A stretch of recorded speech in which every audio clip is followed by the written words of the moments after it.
Pendant que je vais vous rendre vos béquilles, je vais demander à Sandra Ferreira de nous rejoindre. Sandra Ferreira, elle est diététicienne, nutritionniste. Elle travaille en libéral et intervient également dans plusieurs structures, instituts de formation, des crèches, des établissements scolaires pour les cours de diététique et de cuisine. Elle est chroniqueuse télé et radio, je ne la vois pas. Sandra Ferreira, ça m'inquiète, je ne la vois pas. Sandra Ferreira, elle était censée nous dire ce qu'est une alimentation équilibrée. Je ne la vois pas. Eh bien, écoutez, c'est pas grave, on va faire autrement. Hein, je vais garder vos béquilles, comme ça, je vais vous garder un peu avec nous. Oui, parce que c'était pas prévu, en fait. Hein, non, c'était pas prévu. Mais bon, c'est vous, Sandra Ferreira? Ah ben voilà, on la voyait pas. Donc je vais vous rendre vos béquilles finalement. Allez, Sandra, venez.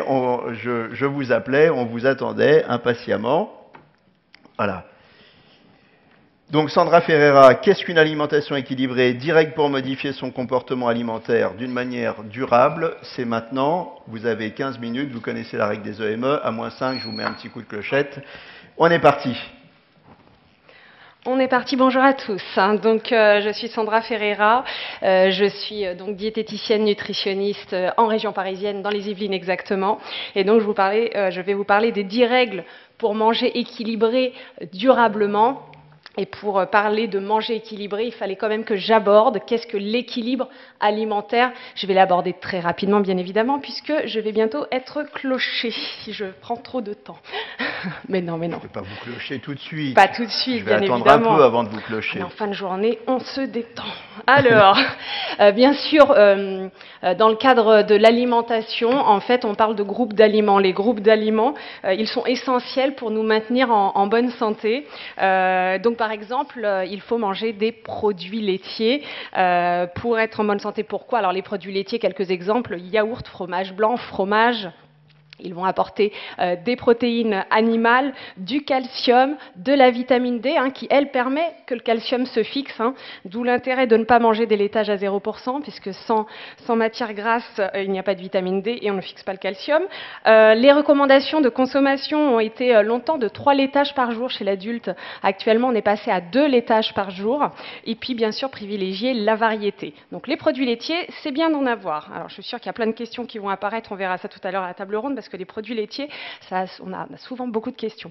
Les produits céréaliers, par exemple le pain, les pâtes, le riz, la semoule, les pommes de terre, les légumes secs, on ne les oublie pas ceux-là non plus, ils vont apporter ce qu'on appelle, attention, des glucides complexes. Alors j'ai dit attention, parce qu'on ne dit plus vraiment complexe maintenant, mais j'ai voulu simplifier auprès de vous. On parle beaucoup d'index glycémique, on pourra en reparler. Mais on va dire globalement, pour simplifier les choses, on va parler de glucides complexes. Des fibres aussi et des vitamines du groupe B qui sont essentielles pour le système nerveux. Les recommandations de consommation sont chez les féculents à chaque repas, régime pour perdre du poids ou pas, voilà, c'est important d'en garder. Et bien sûr, vous privilégiez les aliments complets ou semi-complets pour la santé. L'autre groupe qui est essentiel à notre organisme sont les fameux légumes et fruits qui vont apporter beaucoup d'eau, qui vont apporter des fibres. Et je rappelle que les fibres sont très importantes dans la prévention des cancers colorectaux, pour le microbiote de manière générale. Des vitamines, vitamine C, bêta-carotène, B9, on pourrait citer beaucoup de minéraux aussi, potassium, calcium. Les polyphénols, qui sont des antioxydants. Les recommandations de consommation, vous les entendez tous les jours à la télé. Manger 5 fruits et légumes par jour. Donc, on est sur cette recommandation. Je tiens à préciser que ces 5 fruits et légumes par jour, ce sont des portions de 100 grammes, ce qui veut dire 500 grammes par jour, tout confondu. Sachant qu'une assiette d'haricots verts fait déjà 200 à 250 grammes. Vous êtes tout à fait capable d'y arriver. À chaque repas, bien sûr, et en guise de collation, pourquoi pas un petit fruit. Et varier les formes de consommation. N'oublions pas que si vous n'aimez pas les fruits crus, ils existent sous forme cuite, nature, vous pouvez les intégrer dans les préparations. Les matières grasses apportent des lipides, des acides gras essentiels, c'est-à-dire que le corps ne sait pas les fabriquer, les fameux oméga 3 dont vous entendez souvent parler, qui sont des protecteurs cardiovasculaires, des vitamines E, de la vitamine D. La recommandation, même si les matières grasses sont indispensables à la vie, c'est quand même de limiter la consommation et de privilégier tout ce qui est végétal, comme les huiles d'olive ou de colza. D'ailleurs, pour savoir quelle huile est riche en oméga 3, j'ai une petite technique. Si vous entendez que ça termine par le son A, oméga 3, huile de noix, huile de colza, huile de soja, vous savez qu'il y a des oméga 3. C'est rien d'officiel, c'est une petite technique entre vous et moi. Vous favorisez la variété, vous limitez les graisses d'origine animale. J'ai pas dit qu'on supprimait, on garde le beurre, la crème, mais on limite.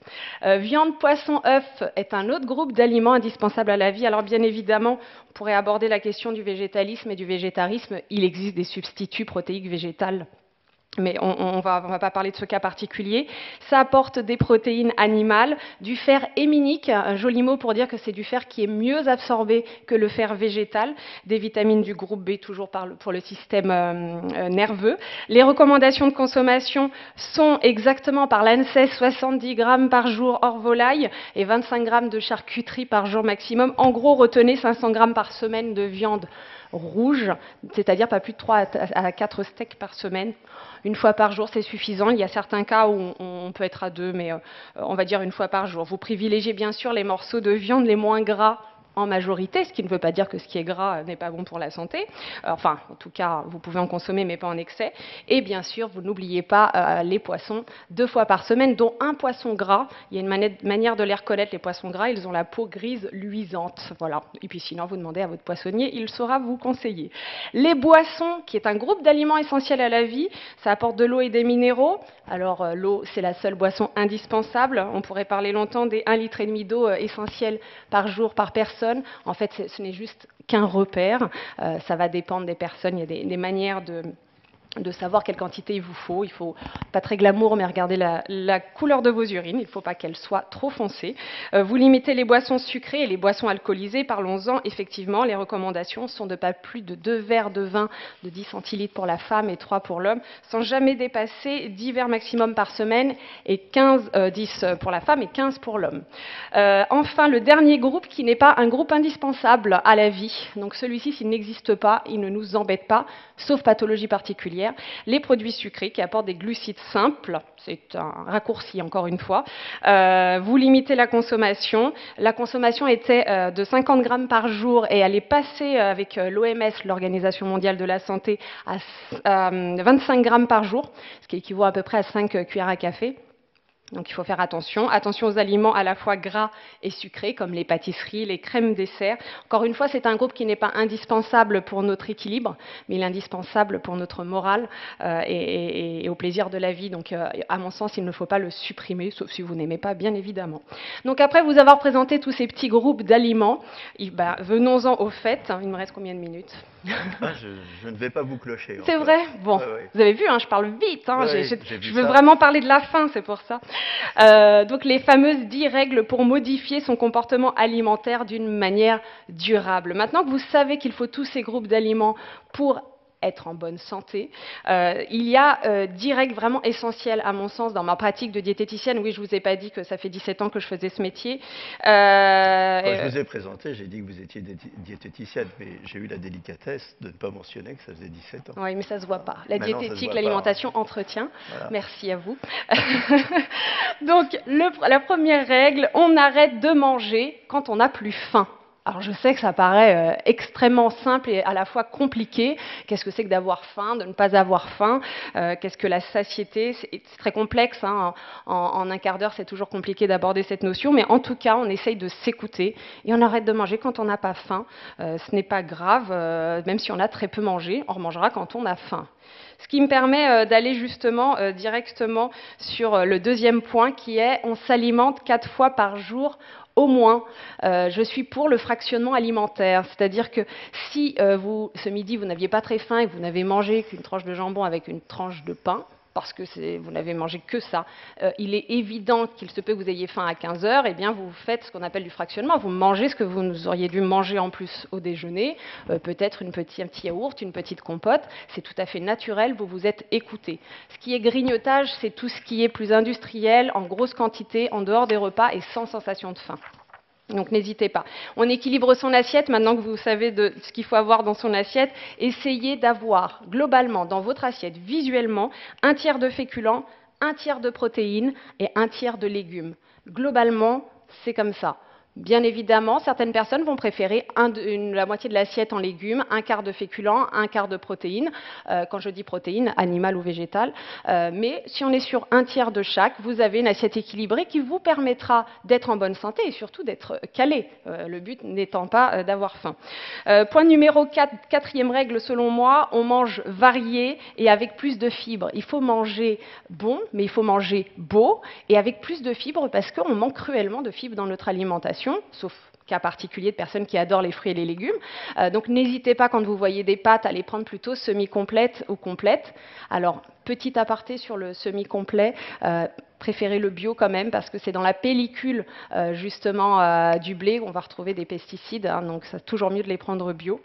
Cinquième règle, on apporte un aliment de chaque groupe. Chaque jour, tous les groupes dont je viens de vous parler, il faut qu'il y en ait tous les jours, tout simplement. Pas forcément à chaque repas. Enfin, si vous faites à chaque repas, vous mangez hyper équilibré, mais au moins chaque jour, c'est important. Règle numéro 6, on cuisine maison. Alors ça, c'est plus compliqué, hein. Il y a quelques années, on prenait le temps de cuisiner. Maintenant, ou on ne prend pas le temps, ou en tout cas, Sonnez-moi. J'attendais le bon moment. C'est le bon moment? C'est le bon. Allez. C'est bon, mais je suis dans le timing. Donc en cuisine, on prend moins le temps de cuisiner, effectivement. Cuisiner sainement, ça ne prend pas forcément du temps. On peut très facilement faire une soupe. Je vous donne voilà, un petit exemple. Typiquement, les patients au cabinet me disent « Mais non, mais la soupe, éplucher les légumes, faire cuire, mixer, qu'est-ce que c'est long ?» Eh bien, vous prenez des légumes surgelés non cuisinés, vous les mettez à cuire pendant ce temps-là, vous prenez un bon bain, vous revenez, tout est cuit, vous mixez, vous faites des petites bouteilles d'eau à la limite que vous congelez pour toute la semaine. Vous avez votre soupe maison et vous savez ce que vous y avez mis. Pas cher, délicieux. Voilà. Il est possible, mais ça demande de l'organisation, effectivement. On va préférer les cuissons saines, ma septième règle. Les cuissons saines, bon, plutôt, effectivement, vapeur. Ne mettez pas trop de sel, c'est le point suivant. On limite la consommation de sel à 5 grammes par jour. C'est la recommandation actuelle. D'ailleurs, l'OMS aimerait d'ici 2025 qu'on ait diminué de 30% notre consommation de sel. Alors 5 grammes, c'est pas grand-chose. C'est une cuillère à café de sel par jour. Maximum, tout inclus. Sachant que le pain et le fromage sont des aliments très salés et que nous aimons particulièrement en France. Donc attention de ne pas trop déborder. Et la seule manière de ne pas déborder, à mon sens, c'est de ne pas avoir la salière sur la table et de ne pas manger que des produits industriels qui sont déjà bourrés de sel. Neuvième point, on consacre 20 minutes par repas. Ça rejoint aussi le fait de manger quand on n'a plus faim. 20 minutes, c'est le minimum pour que le cerveau vous dise stop, je n'ai plus faim. 20 minutes, c'est court et c'est long à la fois. Ça dépend de vous, bien évidemment. Et pour tenir 20 minutes, je ne vous demande pas de regarder l'horloge, mais en tout cas de faire ce qu'on appelle la pleine conscience, de savourer le moment présent. Parce que oui, on parle de minéraux, de protéines, de lipides. Il ne faut pas oublier que manger, c'est un plaisir avant tout. Hein. Donc, prenez le temps, savourez, ça c'est important. Et donc, je termine par cette 10e règle qui permet de modifier son comportement alimentaire d'une manière durable. Arrêtez, sauf pathologie, arrêtez de penser qu'il existe des interdits alimentaires. Voilà, je ne sais pas si c'est le cas de certains d'entre vous. Il n'y a aucun interdit alimentaire, sauf pathologie particulière, bien évidemment. Mais si vous êtes bien portant, il n'y a aucun interdit alimentaire. À la limite, le meilleur des régimes alimentaires, c'est de vous écouter, ce qui n'est pas si simple que ça. Voilà, je terminerai là-dessus. Eh bien, vous êtes fantastique. Vous avez même terminé avant l'heure. Voilà, hein, je préfère ça pour... C'est fantastique. Vous restez avec nous parce que maintenant, on va parler des régimes et on va passer des régimes au crible.